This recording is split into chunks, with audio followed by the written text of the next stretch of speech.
तर आज आहे 31 वर्षाचा शेवटचा दिवस। तर मित्रांनो, मी आहे स्वप्नील आणि तुम्ही बघत आहात MS स्वप्नील मिनी व्लॉग। तुम्हाला तर माहितीच आहे, वर्षाच्या शेवटच्या दिवशी बाकी सगळे एन्जॉय करतात आणि हॉटेलवाले तर काम करतात। आज तर तयारी जोरदार चालू होती, तर मी गार्लिक वगैरे चॉप करून ठेवतो, मग ऑर्डर वगैरे येतात दुपारी व्हेज कोल्हापुरी, चिकन टिक्का आणि डेकोरेशन वाले पण आले होते डेकोरेशन करायला। रेस्टॉरंट मधली तर झाली होती डेकोरेशन आणि बार मधली पण करतात। मग काम करून जरा भूक पण लागली होती, तर मी आणि अक्षय शेफ शेवपुरी खायला जातो। पूर्ण हॉटेलची तर डेकोरेशन झाली होती, हॉटेल तर एकच नंबर दिसत होता। मग ऑर्डर पण खूप येतात, तर टाइम पण झाला होता आणि 12 पण वाजायला आले होते, तर मग सर्वजण स्काय शॉट वगैरे लावायला जातात।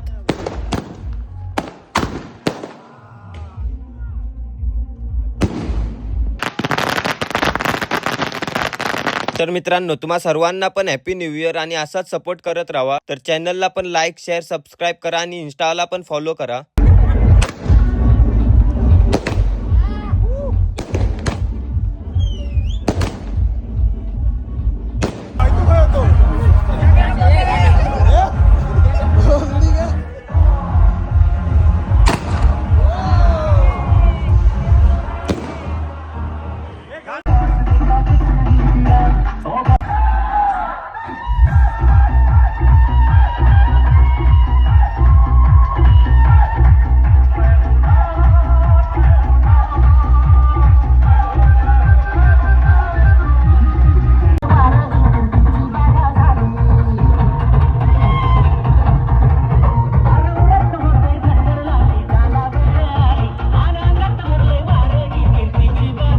तर सॉरी मित्रांनो, थोडा टाइम झाला व्लॉग एडिटिंग करायला आणि अपलोड करायला। तर चला, हॅपी न्यू इयर। मी भेटतो तुम्हाला अजून एक नवीन मिनी व्लॉग मध्ये।